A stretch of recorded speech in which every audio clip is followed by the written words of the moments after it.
attention, surpassing the vastness of time and space. The Grand Thaumaturgist is here. Alright, you gorgeous little earthlings. I hope this video finds you well. In this week's video we'll be taking a butchers at magical arms and armour as we continue our little trip around magic items. But before we unsheath our artefacts of old, if you'd like advice for creating adventures for your tabletop role-playing games, why not consider subscribing to this little channel? And if you like the video, please do click the old like button, and I'll thank you very much. Now, in comparison to my last video on magic items, which talked about more minor or miscellaneous magic items, when it comes to magical weapons and armour, and even wands, rods and staves to some extent, the focus of those items are usually more restricted.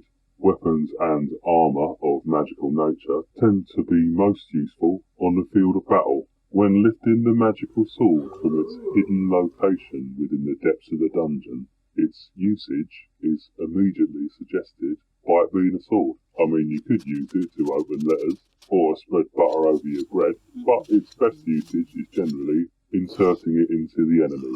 And as beautiful as that magical suit of armour is, unless you put it on, it's unlikely you'll get any magical benefit from it. And in general, if you don some armour, you'll get some protection from it. But there's certainly no harm in adding utility to those items, and I think it could be a great asset to an already wonderful magic item. There are many examples of this being applied throughout fiction. Take Sting, for example, from your amazing Tolkien's work.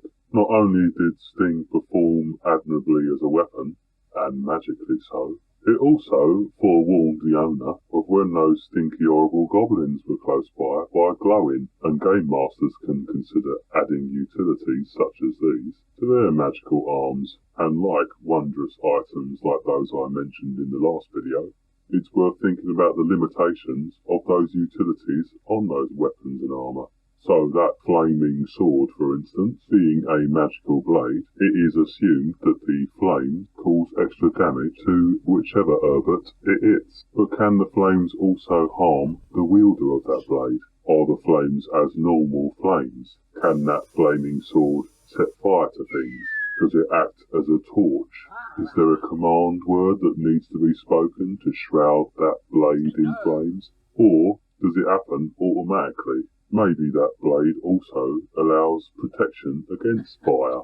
The wielder of that blade may take less damage from fire elementals and such. Does that also allow the person who holds the sword to be resistant to just heat? All these things a GM could consider before adding utilities beyond simply damaging an opponent more. Perhaps that magic armour not only increases the defensive bonuses of the wearer, but also has extra effects.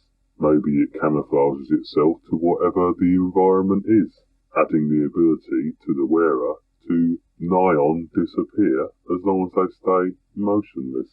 Maybe there's a suit of armour that, when donned, gives the wearer the ability to change their shape. A lavish suit of plate mail with a bear helm, for instance, may allow the wearer to take the form of a bear, but it's worth considering how often that can take effect, and what else the wearer can do while in bear form. I think arms and armour are made more special by tailoring them to the campaign that is being run. This way, game masters can add even more flavour to their games. It could be worth considering if such items stand out or blend in with the crowd. Perhaps there's no difference in appearance between magical suits of armour and non-magical suits of armour. Or, if there is a difference, are people aware of that difference?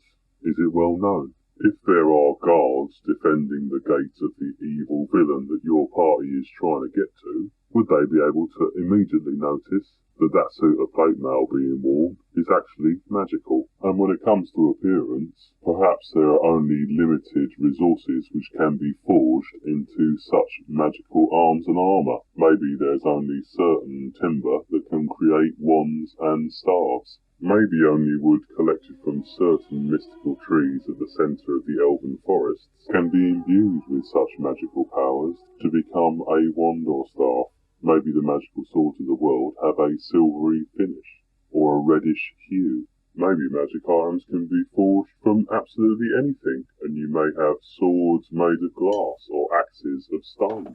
Perhaps there is armour woven of leaves and imbued with magical energy. There are hundreds of ideas that can be used for making magical arms and armour very unique for each individual world, and that is only truly limited by the imagination of the GM who is moulding that world. And finally for this video, it may be worth considering how such items are created. Are magic items common in the campaign world, or are they more rare? Are there only so many people who can create such, and therefore they are highly prized possessions? In which case they may bring unwanted attention by thieves and robbers. Do wizards and mages in your world have to pass rigorous testing before they are entitled to carry their own staves and rods? Are magical swords kept as a venerated heirloom for families to pass down from generation to generation? Or are there shops devoted to magical arms and armour sitting beside smiths and grocers in your cities and towns? The choice is yours when it comes to these things, but it could go some ways to add depth to the world that you create. Anyway, I think I'll leave that video there, but maybe at some point we'll come back to Arms and Armour of the Magical Persuasion. So be sure to subscribe if you'd like me to explore this subject further. Chuck any comments below, and I thank you very much indeed for listening this long. In the next video, I'll be taking the butchers at potions, scrolls, and other weird one-use magical items, so I hope to see you there. Have a lovely one, and I'll see you then. Ta-ra!